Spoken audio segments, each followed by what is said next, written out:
Welcome back, and thank you for tuning into Cheating Tales Lab.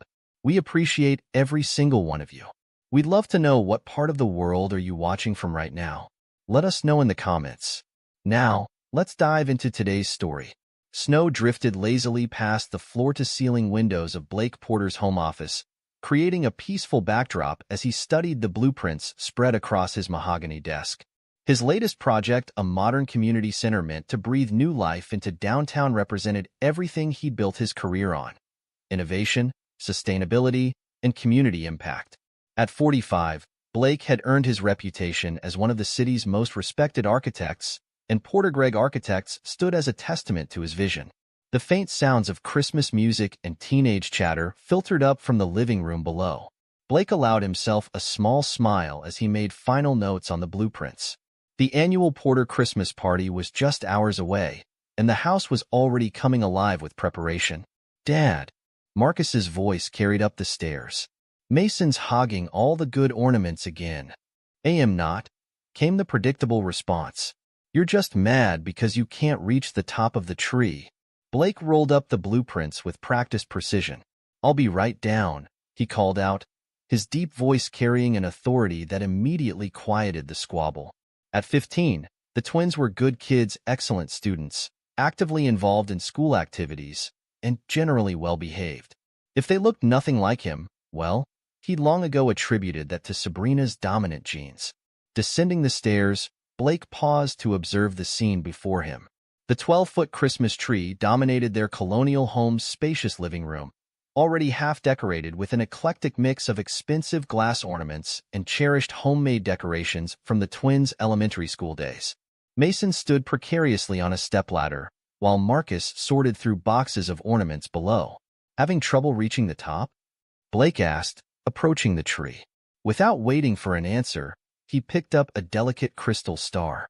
"Here, let me help." Mason scrambled down from the ladder, oddly quick to yield his position.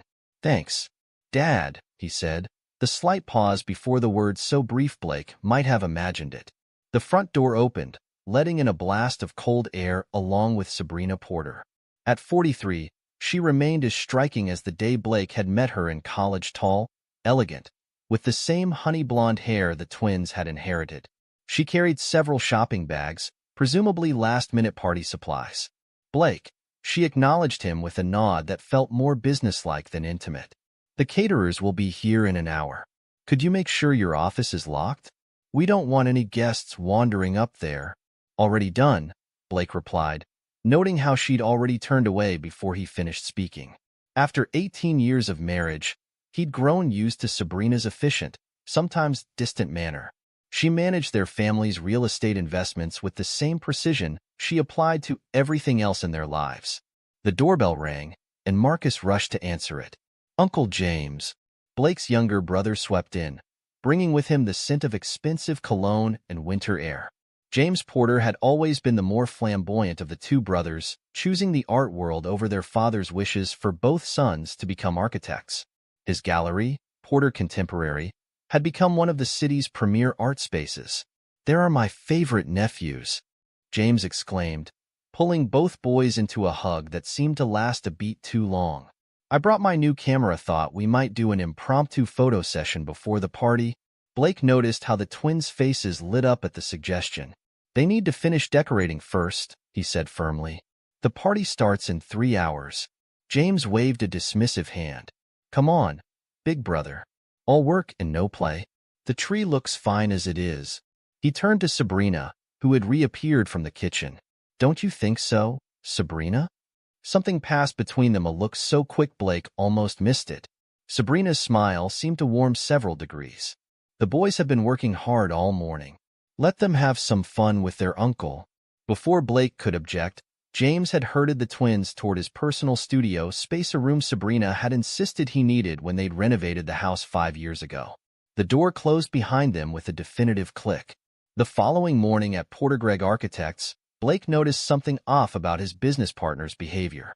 Owen Gregg, usually direct to the point of bluntness, seemed unable to meet his eyes during their morning meeting. About the community center project, Owen began, shuffling papers unnecessarily. "I think we should consider." He trailed off, glancing at the office manager's desk visible through the glass wall. Alice Malone, their office manager and Sabrina's friend since college, quickly looked away, but not before Blake caught the worry in her expression. "Consider what?" Blake prompted, his tone level but commanding. "Nothing," Owen said quickly. "Just some minor design adjustments. We can discuss it later." Blake leaned back in his chair, studying his friend and business partner of 20 years. Owen had been best man at his wedding, had helped him build this firm from nothing. They didn't do later, not about work, not about anything. "Owen," Blake said quietly, "is there something I should know?" Owen's face reddened slightly. "No, of course not. I'm just stressed about the holiday deadlines." He stood abruptly. "I should check on the Henderson project." As Owen practically fled the office, Blake noticed Alice quickly picking up her phone. Her voice carried faintly through the glass. "He's starting to notice." I know. Just be careful." That evening, Blake arrived home to find James's car in the driveway again. Inside, he found the twins and his brother huddled over photography equipment in the living room, all three looking up guiltily when he entered. "Another photography lesson?" Blake asked, keeping his tone light despite the growing unease in his stomach. "Uncle James is teaching us about portrait lighting," Marcus explained, his enthusiasm obvious. "He says we have natural talent." "Well, they come by it honestly," James said with a smile that didn't quite reach his eyes. "Some things just run in the family, right, boys?" Mason laughed, a sound that seemed somehow private, shared between them. When Blake tried to join the conversation, asking about their technique, the twins' responses were polite but dismissive. They turned back to James, hanging on his every word about aperture settings and composition. Blake retreated to his office, the blueprint for the community center still spread across his desk. He'd built his career on seeing patterns, on understanding how different elements came together to create a whole. Lately, the patterns in his own home felt increasingly wrong, like a building with hidden structural flaws. The night of the Christmas party arrived, bringing with it a house full of guests and the pleasant chaos of holiday celebration. Blake moved through the crowds, accepting compliments on the firm's latest projects, discussing the downtown revitalization plans with city council members who'd been invited. Every time he turned toward the garage where he kept his prized collection of architectural models, someone intercepted him. First Marcus, clutching a college application essay that apparently couldn't wait until tomorrow to discuss. Then Mason, full of detailed questions about the car Blake had promised for their upcoming 16th birthday. It was nearing midnight when Blake finally broke free from a conversation with a potential client. The garage door was slightly ajar, spilling a thin line of light onto the snow. Through the window, he saw them, Sabrina and James, locked in an embrace that left no room for innocent interpretation. James's hand tangled in Sabrina's hair as they kissed, their profiles clear in the harsh fluorescent light. Blake's hand was steady as he pushed open the door. The sound made them turn, but neither jumped apart guiltily. Instead, Sabrina's lips curved into a cold smile. 18 years, she said, her voice dripping with contempt. 18 years of shared holidays, shared meals, shared lies. And you never once questioned why the boys look exactly like him. She gestured to James, who kept one arm possessively around her waist. "They've been calling him Dad since they could talk when you weren't around to hear, of course." Behind Blake, a floorboard creaked. He turned to find the twins standing there, their faces showing not shame but something closer to triumph. "You're just a provider," Marcus said, his voice hard. "A walking checkbook." Mason nodded, moving to stand beside James. "Uncle James is our real dad. He always has been." Blake looked at his brother, at the man who had betrayed him in the most fundamental way possible. James met his gaze without flinching, a slight smirk playing at the corners of his mouth. "What can I say, big brother?" James's voice was smooth as expensive whiskey. "You were always so focused on your precious buildings. Someone had to take care of your wife's other needs. And the twins?" Blake's voice remained perfectly controlled, even as his mind catalogued every detail of the scene before him. "How long have you been poisoning them against me?" Sabrina laughed, the sound sharp as breaking glass. "Poisoning? Please. They figured out the truth on their own. Smart boys, they get that from their father." She patted James's chest possessively. "We've been planning this for months," Marcus added, clearly enjoying the moment. "Waiting for the perfect time to tell you. The Christmas party was Mom's idea," Mason chimed in. "She thought it would be festive." Blake absorbed every word, every gesture, every smug expression. His face remained impassive, even as he mapped out the destruction of their carefully constructed world in his mind. They expected him to explode, to give them the satisfaction of seeing him break. Instead, he turned and walked away, his footsteps measured and calm. Behind him, he heard James call out mockingly, "Merry Christmas, brother." The party continued around him, a surreal backdrop to the revelation that had just shattered 18 years of his life. Blake moved through the crowds with perfect composure, shaking hands, making small talk. No one would guess that mere minutes ago, his entire world had shifted on its axis. Owen approached him near the punch bowl, guilt written clearly across his features. "Blake, Save it." Blake cut him off quietly. "We'll discuss your role in this another time." He watched Alice Malone whispering urgently to Sabrina's brother Tom in the corner, both of them shooting furtive glances his way. The network of lies suddenly became clear. How many of their friends had known? How many had watched him play the fool year after year? As the last guests departed, Blake stood in his office, looking out over the snow-covered garden. He could hear them below: Sabrina, James, and the twins laughing together like the family they'd apparently always been. Their voices carried clearly in the quiet house. "Did you see his face?" That was Marcus, sounding younger than his 15 years in his glee. "I thought he'd at least yell or something," Mason added, disappointed. "Instead, he just walked away." "That's your father for you," James said, his voice warm with false concern. "Always avoiding confrontation. Don't worry, boys. He'll probably throw himself into work and pretend none of this ever happened. As long as the checks keep coming," Sabrina added, followed by more laughter. Blake's reflection in the window remained perfectly composed. Let them think him weak. Let them believe their little drama had gone exactly as planned. They had no idea what was coming. Inside his mind, blueprints of a different sort were already taking shape, not for buildings, but for the systematic dismantling of everything James and Sabrina held dear. They thought they'd stolen his family? He would take their entire world. The snow continued to fall outside, covering everything in pristine white.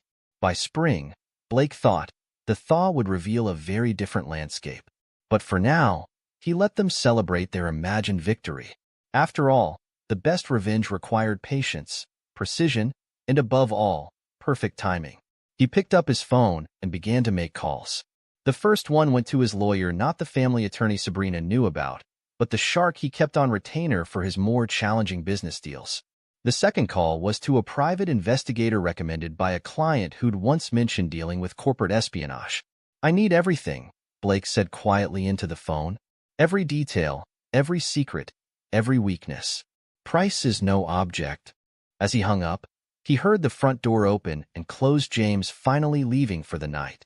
The sounds of Sabrina directing the twins to help clean up drifted up the stairs, all of them still riding the high of their grand revelation. Blake allowed himself a small smile as he shut down his computer. They thought the game was over. They didn't realize it was just beginning. Outside his office, he paused at the top of the stairs, listening to his soon-to-be ex-family's continued celebration. Sabrina's voice carried clearly, "Finally, we can stop pretending. Do you know how exhausting it's been, playing the perfect wife all these years?" "You did it beautifully, darling," James replied. "And now we can start our real life together." Blake descended the stairs, his footsteps deliberately heavy enough to announce his presence. The conversation cut off abruptly. He headed for the front door, pausing only to collect his coat. "Where are you going?" Sabrina demanded, already shifting into the role of wounded party. "We need to talk about this." "No," Blake said simply, his voice carrying the same authority that had built one of the city's most successful architectural firms. "We don't." He closed the door behind him with quiet finality, leaving them to their hollow victory. In the garage, he passed the spot where he'd discovered them, noting with cold amusement that they'd knocked over one of his architectural models in their passion. The metaphor wasn't lost on him. They tried to destroy something he'd built. Now he would show them exactly what destruction really looked like. As he drove through the snowy streets, Blake's mind was already several moves ahead. They thought they knew him, the predictable architect, the distant father, the cuckolded husband. They were about to learn how wrong they were. The first snowflakes of a new storm began to fall as Blake pulled into the parking garage of the city's most exclusive hotel. Tomorrow, the real work would begin. But tonight, he would sleep soundly, secure in the knowledge that while they celebrated their petty victory, he was already architecting their downfall. Let them think they'd won. Their arrogance would make the eventual reckoning that much sweeter. The January snow had turned to grimy slush outside Porter Gregg Architects when Owen Gregg finally cracked. He'd been watching Blake move through the office like a coiled spring for 2 weeks, maintaining an eerie composure that unnerved everyone who knew about the Christmas party revelation. "I can't take it anymore." Owen burst into Blake's office, closing the door behind him. "I should have told you years ago. I tried to hint at it, but—" "Sit down," Blake commanded without looking up from his computer. His voice carried the same authority it always had, but now with an edge that made Owen sink into the chair immediately. "How long have you known?" Blake asked, finally meeting Owen's eyes. Owen's collar felt too tight. "About the affair?" "5 years. About the twins." He swallowed hard. "Almost since the beginning. James would get drunk at gallery openings, brag about how he'd pulled one over on his successful big brother." Blake's expression didn't change, but the temperature in the room seemed to drop. "And you, my business partner of 20 years, decided to keep this information to yourself. You have to understand." Owen leaned forward, desperation in his voice. "Half our social circle knew. Alice has been covering Sabrina's tracks for years, those business trips to check investment properties. She was with James. Hell, even Sabrina's brother Tom helped maintain the lie. He actually said you deserved it for being too focused on your career." Blake's fingers moved across his keyboard, each keystroke deliberate. "Keep talking. James has been planning this for months. He's already telling people he's going to merge his gallery with our commercial division. He thinks you'll be too devastated to fight back." Owen ran a hand through his thinning hair. "He's been approaching our clients, suggesting they could benefit from having their building's aesthetics managed by an in-house art consultant." A small smile played at the corners of Blake's mouth. How convenient of everyone to be so forthcoming now. "Blake, I'm sorry. I know I should have." "Yes," Blake cut him off, "you should have." "That will be all, Owen." "That's it? You're not going to—" "I said that will be all." After Owen left, Blake opened his email. A message from his private investigator contained preliminary findings on James's gallery finances. Another from his offshore accounting team detailed the structure of several shell companies being established. A third from his lawyers confirmed the process of moving his patents for sustainable building designs into protected trusts was underway. Let James play his little power games. The board was already set for a very different match. At home, or rather, at the hotel suite he'd moved into, Blake reviewed years of recorded conversations, security footage, and financial records his team had gathered. The twins' voices rang out from his laptop. "Dad, such a joke." Marcus's voice from 6 months ago, recorded by the home security system Blake had installed himself. "He actually thinks we care about his stupid architecture lectures." "Uncle James says we can intern at the gallery next summer," Mason replied. "Way better than drafting blueprints with him." Blake added the clips to a growing file labeled custody evidence. Not that he wanted custody, but he did want to ensure they couldn't claim anything from him later. Across town, in the converted warehouse that housed Porter Contemporary Gallery, James was riding the high of his imagined victory. He stood in his office, phone pressed to his ear, unaware that every word was being recorded through the spyware Blake's team had planted. "The merger will be announced next quarter," James said smugly to whoever was on the other end. "Blake's been hiding in his hotel since the party. By the time he pulls himself together, I'll have shifted half his clients to our new integrated design division." He laughed. "The best part? He'll have to watch his precious firm become just another part of my empire." The recording uploaded automatically to Blake's secure server, joining hundreds of others documenting James's increasingly bold plans. But James had made a crucial mistake, one that Blake's forensic accountants had already uncovered. For years, James had been embezzling from the investment properties he shared with Blake, using creative accounting to hide the money trails. The funds had financed his lavish lifestyle with Sabrina. Exotic vacations disguised as business trips, expensive gifts hidden in gallery expenses, even a secret apartment in the city's arts district. Now those very properties were about to become the noose around James's neck. At their weekly dinner, Sabrina sat across from James in an exclusive restaurant, her confidence as unshaken as her expensive highlights. Blake's lawyer sent over the initial divorce filing, she said, sipping her wine. Standard stuff, he's not even contesting my right to half the assets. Her smile was predatory. He's probably grateful we're letting him save face by calling it an amicable split. James reached across the table to take her hand. Once the merger goes through, you won't have to worry about money ever again. The gallery's expansion plan. Mrs. Porter? They looked up to find a courier holding an envelope. You've been served. The thick stack of papers inside wiped the smile from Sabrina's face. Page after page of documented evidence. Her systematic emotional manipulation of the twins, financial records showing how she'd used Blake's money to fund her affair, sworn statements from hotel staff, restaurant workers, and other witnesses detailing years of indiscretions. This is nothing, she said, but her hand trembled slightly as she reached for her wine. He can't prove. Her phone buzzed with an email notification. Her investment account had been frozen pending investigation of irregular activities. Another buzzed the same message about their joint accounts. A third, the twins' trust funds were under review. Across the restaurant, a man in a business suit discreetly photographed their reactions. Another piece of evidence for Blake's growing collection. The next morning, James arrived at his gallery to find potential buyers examining his most valuable pieces. His assistant handed him a stack of papers with trembling hands. The joint properties, she explained. They're being sold. What? I never authorize. The paperwork is all in order. Signed by both owners. James scanned the documents, his face darkening as he recognized the shell company names.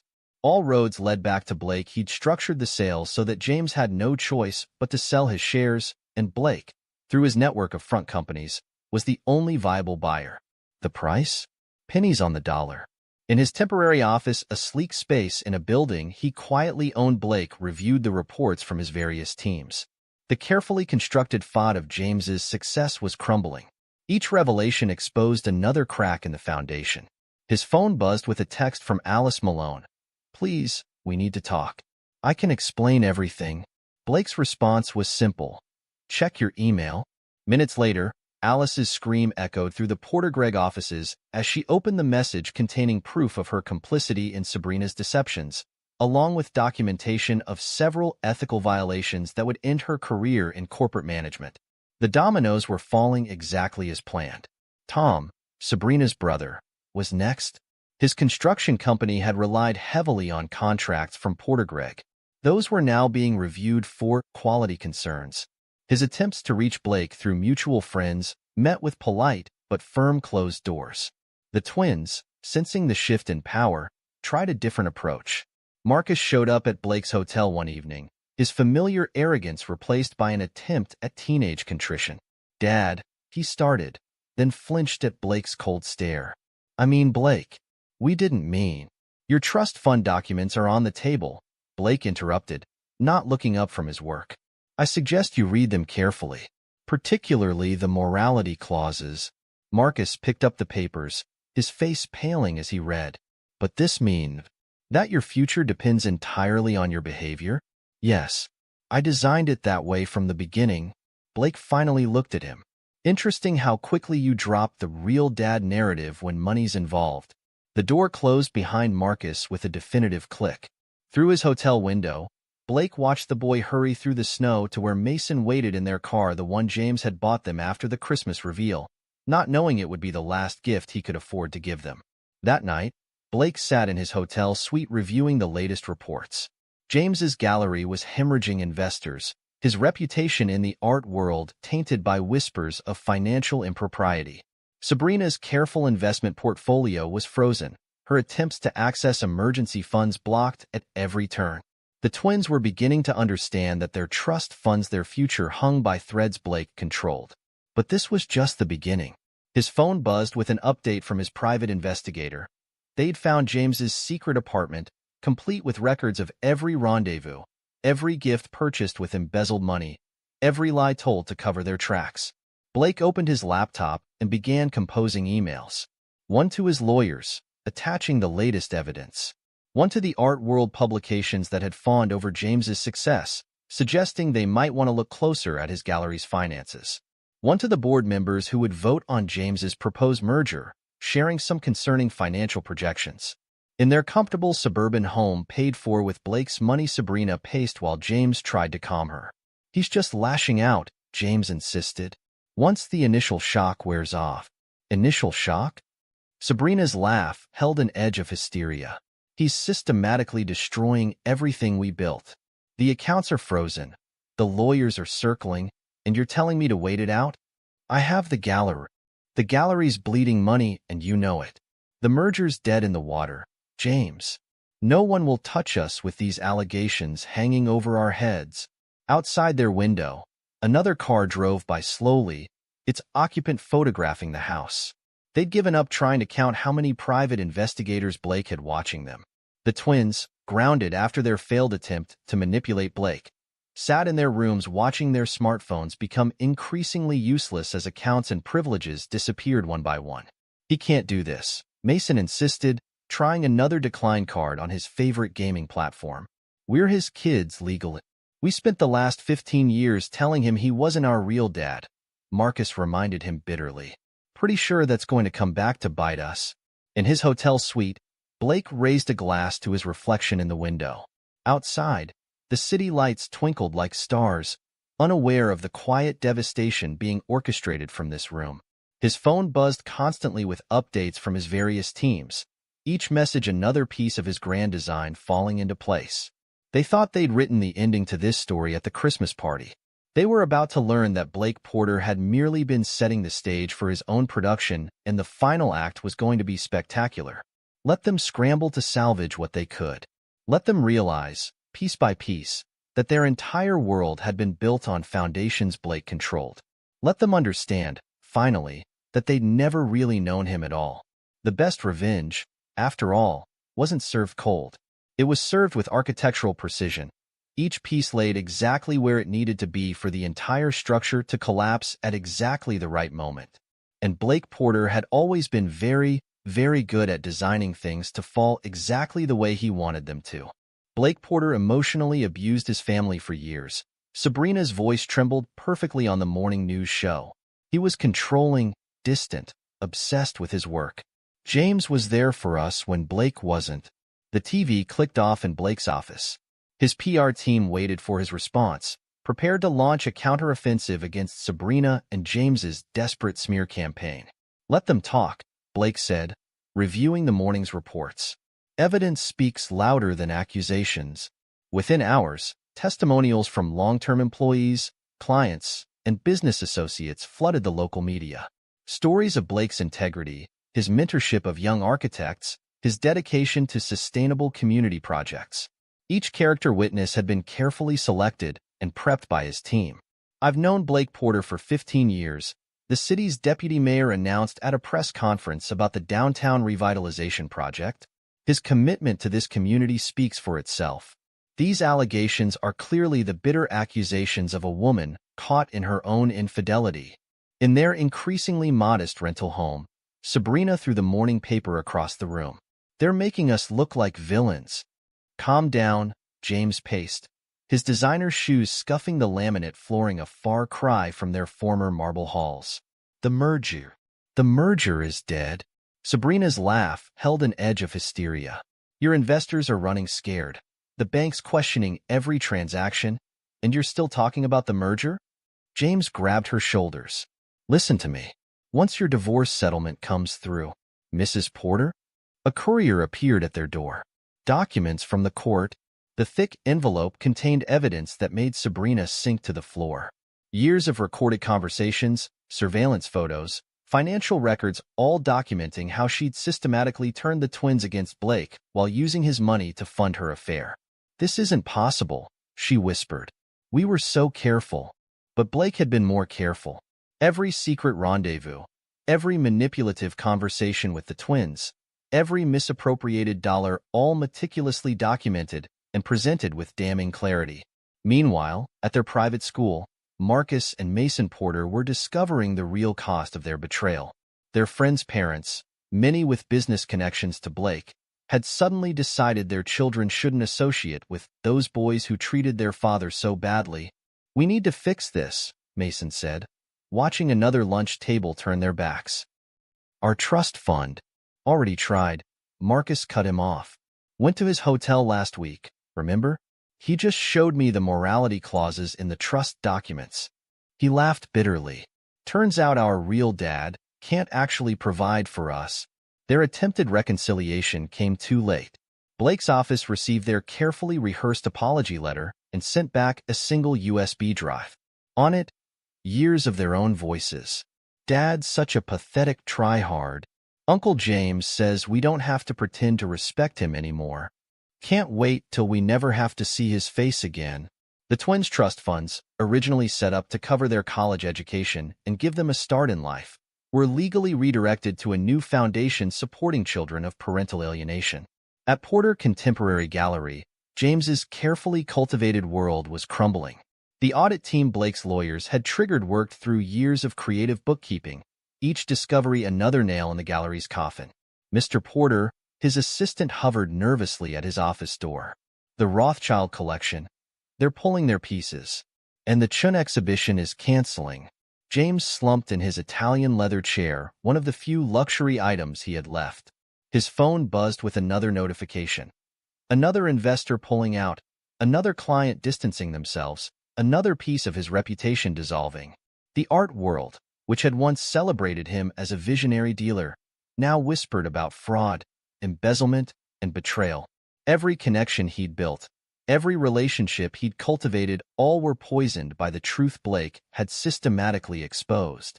"You promised we'd be taken care of," Sabrina screamed during another of their increasingly frequent fights. She'd liquidated her assets to invest in his gallery expansion, confident in their victory over Blake. Now those dreams were dissolving like smoke.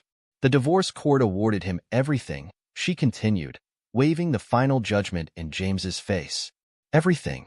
The houses, the investments, even my own real estate portfolio." The judge's decision had been decisive. Blake's documented evidence of Sabrina's infidelity, financial misconduct, and emotional manipulation left no room for sympathy.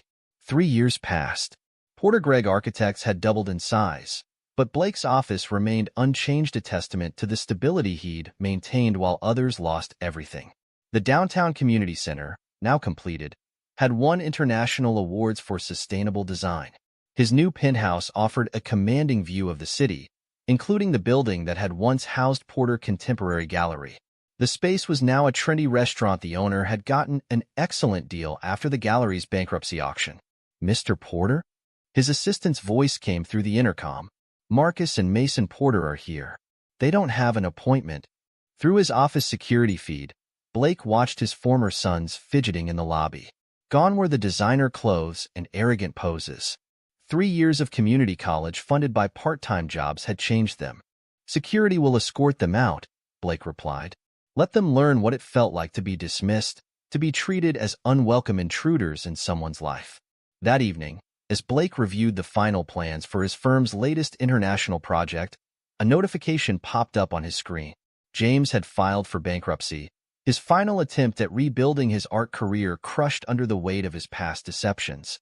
Sabrina had been seen working as a real estate agent at a small suburban firm, showing modest homes to first-time buyers. Her carefully maintained appearance had grown shabby around the edges, her confident smile replaced by a desperate hunger when she talked about commissions. Blake's phone buzzed with a text from Julie Cowan, the structural engineer he'd been seeing for the past year. She appreciated his focus, understood his dedication to precision and integrity. Their relationship was built on mutual respect and honest communication, a foundation worth building on. "Dinner tonight?" Her message read. "Just heard about the International Architecture Exhibition acceptance. Congratulations." Blake smiled as he responded. The exhibition would be held in the same venue where James had once showcased his gallery's most prestigious collections. Life had a way of coming full circle. From his penthouse window, Blake watched the city lights come alive as dusk settled. His empire hadn't just survived, it had thrived, growing stronger from the attempt to destroy it. The community center stood as a beacon of urban renewal, its success a testament to the power of building something lasting. Those who had betrayed him had built their lives on deception, thinking they could steal what he had created. They never understood that true success, like true architecture, required a foundation of integrity. The elevator dinged, and Julie stepped into his penthouse. She carried a bottle of champagne and 2 glasses, her smile genuine and warm. "To new foundations," she said, pouring the champagne. Blake raised his glass, thinking of all the foundations that had crumbled: James's gallery, Sabrina's social status, the twins' trust funds, and the new ones he had built in their place. "To building things that last," he replied. Outside his window, the city sprawled before them, a testament to the power of careful planning and precise execution. Tomorrow, he would continue building his legacy. But tonight, he would celebrate the quiet satisfaction of knowing that sometimes the best revenge was simply living well. The news of James's bankruptcy and Sabrina's fall from grace brought no joy. He was long past needing that kind of vindication. His revenge had been executed with the same precision he brought to his architectural designs: methodical, thorough, and ultimately perfect in its completion. Some would call it cruel, the thoroughness with which he dismantled their lives. But Blake knew better. He'd simply revealed the true nature of the foundations they'd built, foundations made of lies, manipulation, and betrayal. Their collapse was inevitable. He just ensured it happened on his terms. In his study, a single architectural model remained: the community center that had occupied his attention during that last Christmas party. It stood as a reminder that while some things needed to be torn down, others could be built to last for generations.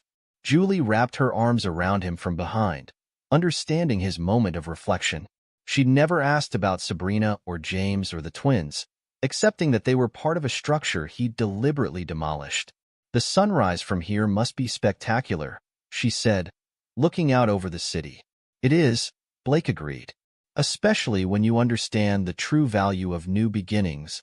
As night settled over the city, Blake Porter stood in his penthouse, master of all he surveyed. He had rebuilt his life not through loud revenge or dramatic confrontations, but through the same careful planning and precision that had made him successful in the first place. The best revenge, after all, wasn't just living well, it was building something better from the ruins of betrayal. And Blake Porter had always been very, very good at building things that lasted. Epilogue. 20 years later, Blake Porter stood at the window of his corner office in Porter Architectural Group's new headquarters, watching the sunset paint the skyline he'd helped shape over 4 decades. At 65, his hair had turned distinguished silver, but his eyes retained the same sharp focus that had guided him through both triumph and betrayal. The city had changed dramatically since that Christmas party 20 years ago. 5 major developments bearing his firm's signature style dotted the horizon, each a testament to sustainable design and community impact. The downtown community center, the project he'd been working on during that fateful holiday season, had become a blueprint for urban renewal projects worldwide. "Mr. Porter?" His executive assistant's voice came through the intercom. "Your daughter's here." Sophie Porter Cowan, his and Julie's 18-year-old daughter, bounded into the office with her mother's energy and his precision of thought. She carried rolled-up sketches for her first-year architecture project at MIT. "Dad, I think I finally solved that structural issue we discussed." She spread the drawings across his desk, her enthusiasm infectious. Julie appeared in the doorway, watching them with a warm smile. 20 years of marriage had only strengthened their partnership, built on the bedrock of mutual respect and shared values. She'd risen to become one of the country's leading structural engineers, her innovations complementing Blake's designs perfectly. "Ready for dinner?" Julie asked. "The reservation's at 7. Blake gathered his things, including the latest industry award his firm had received, Architectural Firm of the Decade. As they headed to the elevator, he caught a glimpse of his reflection in the polished doors. Time had been kind to him, success agreeing with his features in a way that bitterness never had. The same couldn't be said for others. That morning's local paper had carried a small item about James Porter's death in a modest nursing home. His final years had been a steady descent into obscurity and poverty. The once celebrated gallery owner had never recovered from his bankruptcy, reduced to working as a part-time art teacher at a community center, ironically, one that Blake's firm had designed. Sabrina's fall had been equally dramatic. After years of struggling as a small-time real estate agent, she'd attempted to rebuild her social status by marrying a wealthy developer. But her new husband's fortune had been lost in the market crash of 2030, leaving her exactly where she'd started, alone and dependent on others for survival. Recent reports placed her living in a small apartment in the suburbs, surviving on Social Security and bitter memories. The twins' story had taken different paths. Marcus, after years of dead-end jobs and failed get-rich-quick schemes, had finally found modest success running a small photography studio. He specialized in wedding photography, a far cry from the artistic career James had promised him. He'd attempted to reconnect with Blake several times over the years, each overture met with the same polite but firm rejection. Mason had fared slightly better, earning a business degree from a state college and securing a middle management position at a regional bank.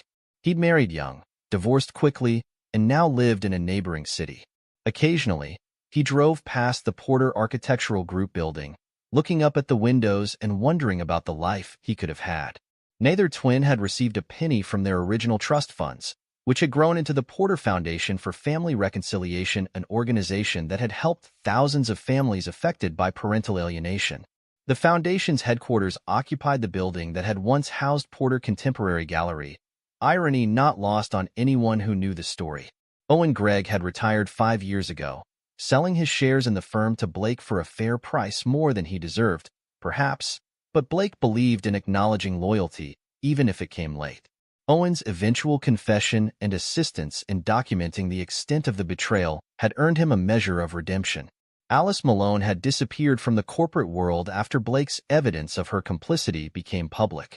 Last anyone heard, she was working as an administrative assistant in a small town 3 states away. Tom, Sabrina's brother, had lost his construction company after Porter Architectural Group pulled their contracts. He tried to sue for discrimination but withdrew the case when Blake's lawyers presented evidence of his role in covering up the affair.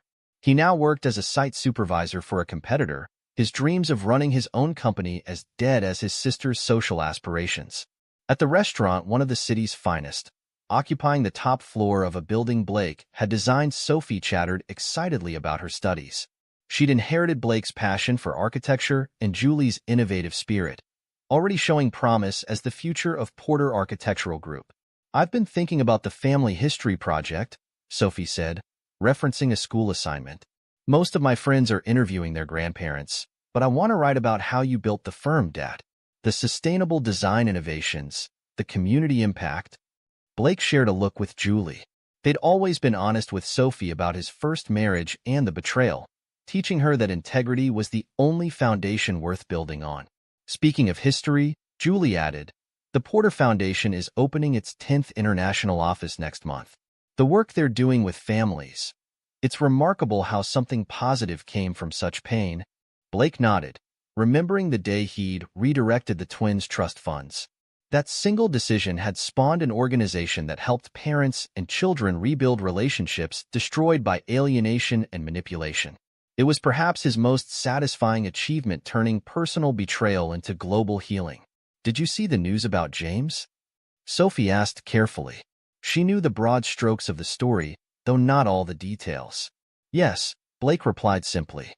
He felt no joy at his brother's passing, no satisfaction in his final years of poverty. The revenge had never been about making them suffer, it had been about revealing the true nature of their characters and letting them live with the consequences. After dinner, they drove to their home, a stunning modern mansion Blake had designed himself, its walls of glass offering panoramic views of the city he'd helped build. In his private study, a wall of awards and recognitions testified to decades of innovation in sustainable architecture. But it was the family photos that drew the eye. Sophie's graduations, family vacations, moments of genuine joy captured in time. The next morning, Blake received an email from Marcus. Another attempt at reconciliation, this time prompted by James's death. The message spoke of regret, of lost opportunities, of the desire to make amends. Blake's response was the same as always. a polite acknowledgement and a donation in Marcus's name to the Porter Foundation. Some bridges, once burned, weren't meant to be rebuilt. In his office, Blake reviewed the plans for his latest project, a revolutionary, eco-friendly development that would redefine urban living. At 65, he could have retired, could have stepped back and let others take the reins. But he still had buildings to design, innovations to perfect, a legacy to build. Julie joined him for lunch, bringing updates about their newest joint venture, a series of sustainable housing projects in developing countries. Their partnership, both personal and professional, had created more than they could have achieved individually. "Any regrets?" she asked, though she already knew the answer. Blake looked out at the city skyline, at the buildings that bore his signature style, at the communities that had been transformed by his vision. He thought of Sophie, brilliant and determined, ready to carry that vision into the future. He thought of the Porter Foundation, turning personal pain into global change. "No," he said simply. "No regrets." Somewhere in the suburbs, Sabrina watched a young couple reject another modest home she was trying to sell. Her carefully maintained appearance couldn't hide the bitterness that had carved itself into her features. She drove home to her small apartment, passing the community center that still bore Blake's name. In another part of the city, Marcus packed up his photography equipment after another wedding shoot, his dreams of artistic greatness long since replaced by the reality of paying bills. He avoided art galleries. They reminded him too much of James's empty promises and his own squandered opportunities. Mason sat in his bank office, a middle manager's desk in a middle manager's room, looking at photos of the Porter Architectural Group's latest triumph in the business news. His own son would soon be college age, but there would be no trust fund to draw from, no legacy to inherit. But in his office high above the city, Blake Porter continued to build. Not for revenge that had been achieved long ago, but for the future. For Sophie, for the communities his buildings served, for the families the Porter Foundation helped heal. He had learned, over these 20 years, that the truest victory wasn't in watching others fall. It was in continuing to rise, in building something so magnificent that those who had tried to destroy you became nothing more than footnotes in your success story. At day's end, Blake left his office, passing the wall of photographs documenting his firm's journey. The downtown community center, his first triumph after the betrayal, the international awards, the Porter Foundation offices, Sophie's first design project, each image a brick in the foundation of a legacy built on integrity, innovation, and the quiet strength of a man who refused to be broken. The sun set behind the city skyline, painting the buildings in shades of gold and shadow. Somewhere out there, the remnants of his past lived their small lives, haunted by what they'd lost. But Blake Porter looked only forward, toward the next project, the next innovation, the next chapter in a story that had turned betrayal into triumph. After all, the best revenge wasn't just success, it was success so complete that those who had wronged you became irrelevant to your story. And Blake Porter's story was far from over. This is where our story comes to an end. Share your thoughts in the comment section. Thanks for your time. If you enjoy the story, please subscribe to this channel. Click on the video you see on the screen, and I will see you there.